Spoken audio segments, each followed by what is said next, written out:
तो hello students, welcome back to my YouTube channel Rajasthan exam news. संगणक भर्ती 2023 की बात करें तो काफ़ी सारी क्वेरीज है, जो अलग अलग क्वेरीज है। मैंने एक फुल डिटेल वीडियो बनाया था काफ़ी टाइम पहले, और आई होप मैंने सारे पॉइंट्स जो है उस टाइम आपके कवर कर दिए थे। अब जो काफ़ी सारे पॉइंट्स आ रहे हैं उनके बारे में हम बात करने वाले हैं। एक तो ये कमेंट आ रहा है कि एग्ज़ाम पोस्टपोन होगा या नहीं होगा। दूसरा कि एमसीक्यू ज़्यादा सोल्व करें या टेस्ट सीरीज ज्वाइन करें। तीसरा, नए अभ्यर्थी, क्योंकि काफ़ी सारे अभ्यर्थियों को पता ही नहीं था, तो जो हमारे वीडियोस पे रीच आउट कर रहे हैं उनको पता चला कि हम तैयारी कर सकते हैं। तो अब उनकी क्वेरीज ये है कि क्या हम 2 महीने 2.5 महीने के अंदर इस चीज़ को इसकी प्रिपरेशन कर सकते हैं क्या। सिंगल सिंगल पॉइंट पे हम बात करेंगे। सबसे पहले हम लेते हैं एमसीक्यू एंड टेस्ट सीरीज।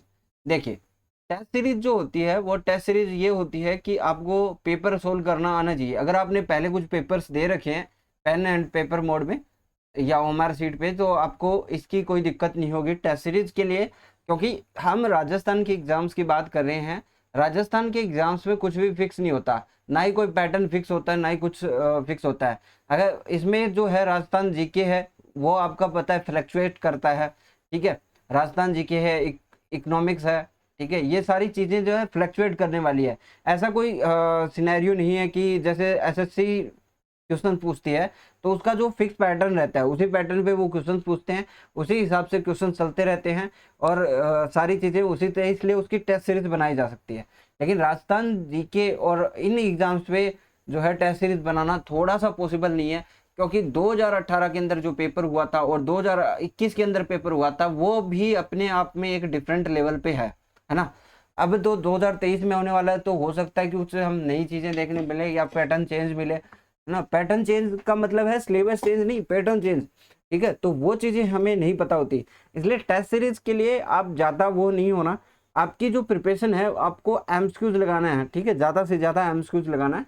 तो एमसीक्यूज की सीट्स वगैरह आप सोल्व कर सकते हो जितनी सीट्स आप पास अवेलेबल्स है। क्योंकि देखिए, राजस्थान जी की आपने पढ़ाई होगा, है ना, वो कोई नई चीज़ नहीं है आपके लिए। नई चीज़ आती है इको और स्टैट्स, है ना। इन दो चीज़ों के क्वेश्चंस इतने ज़्यादा साइड जो है प्रैक्टिस कीजिए, ताकि आपको जो कोई भी क्वेश्चन अगर एग्जाम में देखने को मिलता है तो आपको नया नहीं लगे, भाई हमारा जो क्वेश्चन है ये देखा हुआ है। दूसरी बात, अगर हम बात करें टेस्ट सीरीज की, तो मैंने एक दो टेस्ट सीरीज जो चल रही है उनका देखा, तो उनका जो पेपर का लेवल है ना, देखिए उन्होंने क्या कर रखा है कि स्टैट्स के इतने हार्ड क्वेश्चन डाल रखे हैं जो उन्होंने खुद भी नहीं करवाए होंगे। तो वो एक लेवल जो है नेगेटिव पॉइंट इम्पैक्ट करता है स्टूडेंट पे। एक दूसरी चीज़ ये होती है कि आप वहाँ पे गलत अटेम्प्ट भी करते हो। जैसे मैंने वहाँ पे एक जो है उनका जो रिजल्ट है वो भी देखा था, तो 87 तक अटेम्प्ट करे हुए थे। तो अगर आपने ये आदत बना ली टेस्ट सीरीज के अंदर कि हम इतने अटेम्प्ट कर रहे हैं और हमारे जो है 67 मार्क्स आ रहे हैं, तो आपको मैं पहले ही बता दूं कि अगर आप ओरिजिनल एग्जाम में बैठते हो, जब आपका जो एग्जाम होगा उस टाइम आप 87 लगा के देखना, आपके 67 मार्क्स आना बहुत मुश्किल हो जाएगा।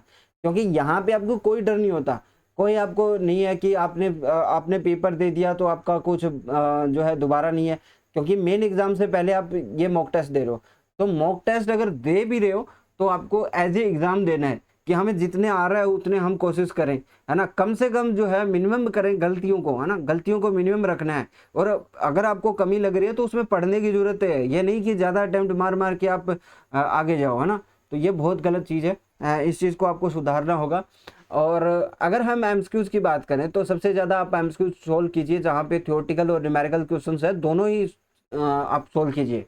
क्योंकि ये जरूरी नहीं है कि जो दो पैटर्न में आपका थ्योरेटिकल पूछा गया तो आपके पास न्यूमेरिकल दे सकता है। न्यूमेरिकल भी अगर आपको ज़्यादा देता है तो आपको पता है कि जिन स्टूडेंट्स के न्यूमेरिकल तैयार नहीं होंगे वहाँ पे आपको दिक्कत हो सकती है। तो थ्योरेटिकल प्लस न्यूमेरिकल दोनों ही आपको स्टैट्स के क्वेश्चन तैयार करने हैं।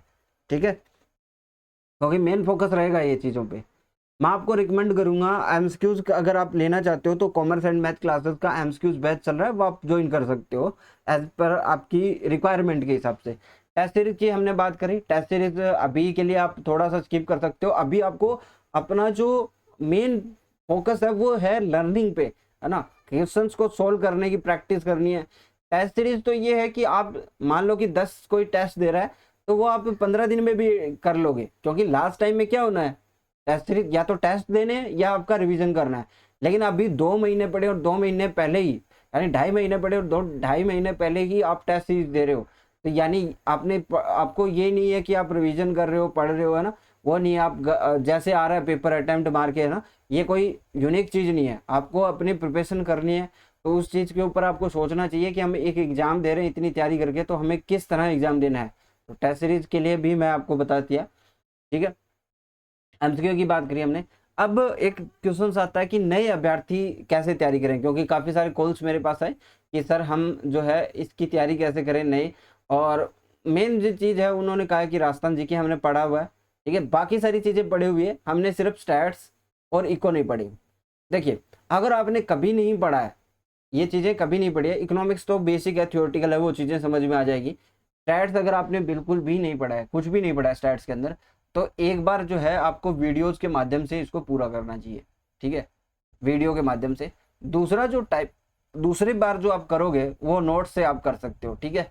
तो एक बार आप वीडियो अच्छे से देख लो, 2 बार आप नोट से रिवाइज कर लो, फिर आपके चाहिए आपको प्रैक्टिस के लिए आप एमसीक्यू लगाओ, ठीक है।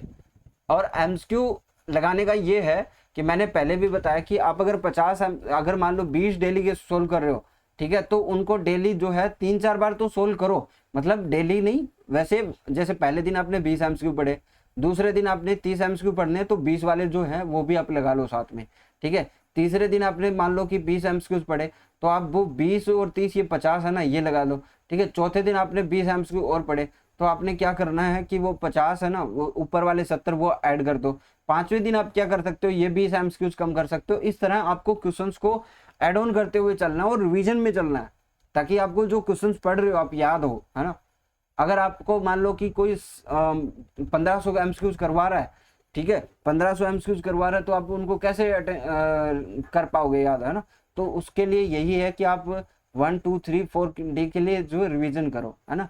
फिर आप वीकली आप उस पूरे प्रैक्टिस सेट को लगा सकते हो। मान लो कि आपने 6 दिनों में लगभग 150 या फिर 200 क्वेश्चन किए, तो आप उन 200 क्वेश्चन को 7वें दिन पूरा कर सकते हो। और इकोनॉमिक्स के लिए भी आप ऐसे ही मेथड को अपनाओगे। नए अभ्यर्थी पूछ रहे हैं कि हम तैयारी कर सकते हैं नहीं कर सकते, आप बेस कर सकते हो, कुछ भी नया नहीं है। राजस्थान जी के है, राजस्थान करंट अफेयर है, इंडिया करंट अफेयर है, ठीक है, कंप्यूटर है, मैथ है और इकोनॉमिक्स है, राजस्थान इकोनॉमी है, ये सारे टॉपिक्स हैं। इसमें से जो आपने नहीं पढ़ा होगा वो होगा स्टैट्स और इकोनॉमिक्स, और लगभग 2.5 महीने पढ़े हैं। और सभी को देखिए ज़्यादा टाइम नहीं हुआ होगा सभी जो स्टूडेंट तैयारी कर रहे हैं, लेकिन अपनी तैयारी इस वे में होनी चाहिए कि आपको सबको आगे सबसे आगे निकल जाओ। क्यों? क्योंकि अगर आपने अच्छे वे से तैयारी करी तो आप आगे निकल सकते हो। अगर आपने कोई कोर्स लिया, मान लो कि मैं किसी का पर्टिकुलर नाम नहीं लूँगा, लेकिन आप उस कोर्स को कर रहे हो और वो बहुत ही बेसिक है, जब आप क्वेश्चन अटेम्प्ट करने आते हो तब आपको पता चलता है कि हमने जो पढ़ा है वो आसपास ही नहीं लग रहा, हम क्वेश्चन नहीं लगा पा रहे। तो ये एक दिक्कत है, क्योंकि आपने वो टाइम जो है वो उस चीज़ में लगाया है और आपने सिर्फ बेसिक पढ़ा है, आपने पूरी नहीं पढ़ा। तो आप एक बार फिर से एक कोर्स के गो थ्रो करोगे तो बहुत टाइम लग जाएगा। इसलिए कोई क्रैश कोर्स है तो आप वो ले लीजिए, उससे आपको है उसमें मदद मिल जाएगी, ठीक है। कोई अगर आपका क्रैश कोर्स है तो उस हिसाब से। आगे हम बात करते हैं कि एग्जाम पोस्टपोन होगा कि नहीं होगा। देखिए, अभी तक हम बात करें, हमारे पास आगे 2 एग्जाम है, एक तो आईए का एग्जाम है, ठीक है, एक आपके आगे है जूनियर अकाउंटेंट का एग्जाम, ठीक है। इनके आगे जाने की संभावना है क्योंकि अभी जो है इस्तीफा है, और इस्तीफे के बाद जो है आपको चीजें चल रही है, नया बोर्ड अध्यक्ष आएगा, तो भी क्योंकि संगणक के एग्जाम में टाइम है तो इसको मे भी कंडक्ट करा लेंगे ऑन टाइम पे। अभी तक इसको ऑन टाइम ही मान के चलिए, आप एग्जाम को पोस्टपोन मान के नहीं चलेंगे, ठीक है। अगर पोस्टपोन, मेरे हिसाब से मुश्किल है पोस्टपोन होना। अगर पोस्टपोन ये आईए और जूनियर अकाउंटेंट हो सकते हैं, और ठीक है, अगर पोस्टपोन होता भी है तो फिर ये ज़्यादा डिले नहीं होगा। अगर अभी तक तो ये मान के चलिए कि ये ऑन टाइम है, अभी के लिए आपके लिए इतना ही है कि ये ऑन टाइम है। अगर आपके पास, आप तैयारी कर रहे हो तो आपके पास भी उतना ही टाइम है जितना अभी बचा हुआ है। तो ये थी आपकी क्वेरीज। अगर कोई और क्वेरीज है तो आप मुझे कमेंट में पूछ सकते हैं। नीचे डिस्क्रिप्शन में मैं आपको कॉन्टैक्ट नंबर भी प्रोवाइड करवा रहा हूँ, वहाँ से आप कोर्स के और बाकी चीज़ों के बारे में भी पूछ सकते हैं। बाकी अपडेट्स के लिए आप हमारे साथ बने रहें। मेरे चैनल को जरूर सब्सक्राइब कीजिए। आप लोग जो है काफ़ी सारे स्टूडेंट्स हैं जिन्होंने वीडियोस देखी बट चैनल को सब्सक्राइब नहीं किया, तो उनसे मेरी रिक्वेस्ट है कि आप चैनल को जरूर सब्सक्राइब करें। Thank you.